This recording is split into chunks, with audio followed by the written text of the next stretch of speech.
जय माता दी दोस्तों। वर्ल्ड बेस्ट मैजिक में आपका हार्दिक स्वागत है। कैसे हैं आप सब, ये बताने के लिए कमेंट बॉक्स में जय माता दी ज़रूर लिखें। दोस्तों, आज हम इस वीडियो में बात करेंगे सकट चौथ यानी तिल चौथ साल 2024 में कब मनाया जाएगा और इसकी पूजा का शुभ मुहूर्त क्या रहेगा। इसके अलावा हम आपको बताएंगे कि इस दिन चंद्रोदय का समय क्या रहेगा और इसकी संपूर्ण पूजा विधि क्या है। साथ ही आपको बताएंगे कि सकट चौथ व्रत का पारण आपको कब करना है और इसकी व्रत कथा क्या है। लेकिन वीडियो स्टार्ट करने से पहले आपसे रिक्वेस्ट है कि अगर अभी तक आपने हमारे YouTube channel world best magic को सब्सक्राइब नहीं किया है तो जल्दी से सब्सक्राइब करके बेल आइकन दबा दें। साथ ही इस वीडियो को लाइक करें और ज़्यादा से ज़्यादा शेयर करें। तो आइए शुरू करते हैं। दोस्तों, हिंदू धर्म में सकट चौथ व्रत का विशेष महत्व है। सकट चौथ को संकष्टी चतुर्थी एवं तिल चौथ भी कहते हैं। ये व्रत माघ मास के कृष्ण पक्ष की चतुर्थी तिथि को मनाया जाता है। सकट चौथ में भगवान गणेश जी की पूजा होती है। ये व्रत स्त्रियां अपने संतान की दीर्घायु और सफलता के लिए करती हैं। इस व्रत के प्रभाव से संतान को रिद्धि सिद्धि की प्राप्ति होती है तथा उनके जीवन में आने वाली सभी विघ्न बाधाएं भगवान गणेश जी दूर कर देते हैं। इस दिन स्त्रियां पूरे दिन निर्जला व्रत रखती हैं और शाम को गणेश पूजन और चंद्रमा को अर्घ्य देने के बाद ही जल ग्रहण करती हैं। चंद्रमा के दर्शन और पूजा करके ही सकट चौथ व्रत खोला जाता है। चलिए अब जानते हैं सकट चौथ की पूजा विधि के बारे में। दोस्तों, इस दिन संकट हरण गणेश जी का पूजन होता है।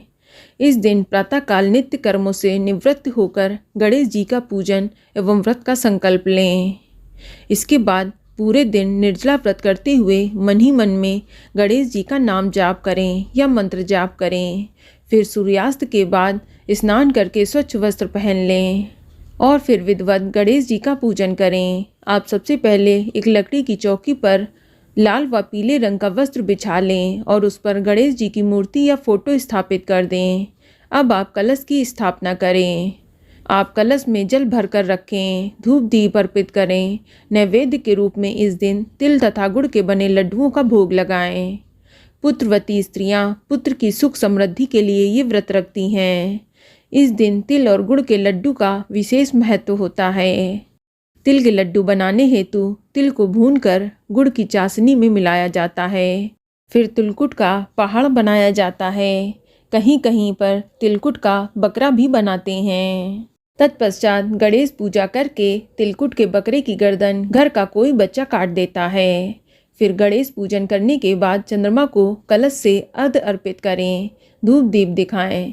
चंद्रमा से अपने घर परिवार की सुख शांति की प्रार्थना करें। इसके बाद एकाग्र चित्र होकर कथा सुने व सुनाएं। दोस्तों, सकट चौथ के व्रत की कथा इस प्रकार है। एक साहूकार और एक साहूकारनी थे। वे धर्म और पुण्य को नहीं मानते थे। इसके कारण उनके कोई भी बच्चा नहीं था। एक दिन साहूकारनी अपने पड़ोसन के घर गई। उस दिन सकट चौथ था। वह पड़ोसन सकट चौथ की पूजा करके कथा सुन रही थी। तब साहूकारनी ने पड़ोसन से पूछा, तुम क्या कर रही हो? तब पड़ोसन बोली कि आज सकट चौथ है, इसलिए कथा सुन रही हूँ। तो साहूकारनी बोली कि चौथ का व्रत करने से क्या होता है? तो पड़ोसन ने कहा कि ये व्रत करने से अन्न, धन, सुहाग, पुत्र सब मिलता है। तब साहूकारनी ने कहा कि यदि मेरा गर्व रह जाएगा तो मैं 1.25 सेर तिलकुट करूँगी और चौथ का व्रत भी करूँगी। श्री गणेश भगवान की कृपा से साहूकारनी गर्भवती हो गई। तो वह बोली कि जब मेरा लड़का हो जाएगा तब मैं 2.5 सेर तिलकुट करूँगी। कुछ दिन बाद उसके लड़का हो गया। तब वह बोली कि चौथ भगवान, जब मेरे बेटे का विवाह हो जाएगा तो मैं 5.25 सेर का तिलकुट करूँगी। कुछ वर्षों के बाद उसके बेटे का विवाह तय हो गया और उसका बेटा विवाह करने चला गया। लेकिन साहूकारनी ने तिलकुट नहीं किया। इसी कारण से चौथ देवता क्रोधित हो गए और उन्होंने फेरों से उस बेटे को उठाकर पीपल के पेड़ पर बिठा दिया। तब सभी लोग वर को खोजने लगे, लेकिन वह कहीं नहीं मिला। तब हताश होकर सारे लोग अपने अपने घर लौट आए। इधर जिस लड़की से उस साहूकारनी के बेटे का विवाह होने वाला था, वह अपनी सहेलियों के साथ गणगौर पूजने के लिए जंगल में दूब लेने गई। तभी रास्ते में एक पीपल के पेड़ से आवाज़ आई, आ मेरी अर्धब्याही। ये बात सुनकर जब लड़की अपने घर आई, उसके बाद से वह धीरे धीरे सूख कर कांटा होने लगी। एक दिन लड़की की माँ ने कहा कि मैं तुझे अच्छा अच्छा खिलाती हूँ, अच्छा से अच्छा पहनाती हूँ, फिर भी तू सूखती जा रही है, ऐसा क्यों? तब वह लड़की अपने माँ से बोली कि जब भी मैं दूब लेने जंगल में जाती हूँ तो पीपल के पेड़ से एक आदमी बोलता है कि आ मेरी अर्धब्याही। उसने मेहंदी लगा रखी है, सेहरा भी बांध रखा है। तब उसकी माँ ने पीपल के पेड़ के पास जाकर देखा तो ये तो उसका जमाई था। तब उस लड़की की माँ ने अपने जमाई से कहा कि यहाँ क्यों बैठा है? मेरी बेटी तो अर्धब्याही कर दी, अब क्या लेगा? साहूकारनी का बेटा बोला कि मेरी माँ ने चौथ का तिलकुट बोला था, लेकिन नहीं किया, इसीलिए चौथ माता नाराज होकर मुझे यहाँ बैठा दिया है। ये सुनकर उस लड़की की माँ साहूकारनी के घर गई और उससे पूछा कि तुमने सकट चौथ का कुछ बोला था क्या? तब साहूकारनी बोली, हाँ तिलकुट बोला था। उसके बाद साहूकारनी बोली कि यदि मेरा बेटा आ जाएगा तो मैं 2.5 मन का तिलकुट करूँगी। इससे श्री गणेश भगवान प्रसन्न हो गए और उसके बेटे को फेरों में लाकर बैठा दिया। बेटे का विवाह धूमधाम से हो गया। जब साहूकारनी के बेटे बहू घर आए तब साहूकारनी ने 2.5 मन का तिलकुट किया और बोली कि हे चौथ देवता, आपके आशीर्वाद से मेरे बेटे और बहू घर आए हैं, जिससे मैं हमेशा तिलकुट करके व्रत करूंगी। इसके बाद से सारे नगरवासियों ने तिलकुट के साथ सकट व्रत करना प्रारंभ कर दिया। हे सकट देवता, जिस तरह से साहूकारनी को बेटे बहू से मिलवाया है वैसे ही सबको मिलवाना। इस कथा को कहने सुनने वालों का भला करना। बोलो सकट चौथ की जय, बोलो गणेश भगवान की जय। दोस्तों, सकट चौथ व्रत के दिन आपको कुछ गलतियां भूल कर भी नहीं करनी चाहिए। जैसे सकट चौथ के दिन गणेश जी का पूजन करते समय आपको गणेश जी पर तुलसी भूल कर भी नहीं चढ़ानी चाहिए।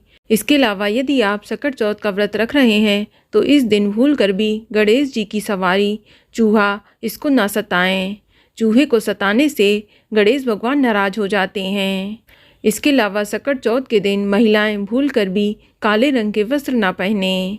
इस दिन आप पूजा के समय पीले या लाल रंग के वस्त्रों का प्रयोग करेंगी तो आपको शुभ फल की प्राप्ति होगी।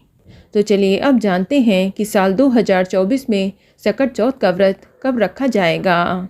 तो आपको बता दें कि सकट चौथ का व्रत 29 जनवरी 2024 दिन सोमवार को रखा जाएगा और चतुर्थी तिथि की शुरुआत 29 जनवरी 2024 की प्रातःकाल 6:10 पर हो जाएगी और चतुर्थी तिथि की समाप्ति 30 जनवरी 2024 को सुबह 8:54 पर होगी और सकट चौथ के दिन चंद्रोदय का समय रात 9:10 पर रहेगा। तो दोस्तों, ये जानकारी आपको अच्छी लगी तो कमेंट में जय माता दी ज़रूर लिखें और अगर आपका कोई सवाल है तो उसे कमेंट बॉक्स में अवश्य पूछ लें और इस वीडियो को लाइक करें, शेयर करें और साथ ही साथ चैनल को सब्सक्राइब करें। धन्यवाद।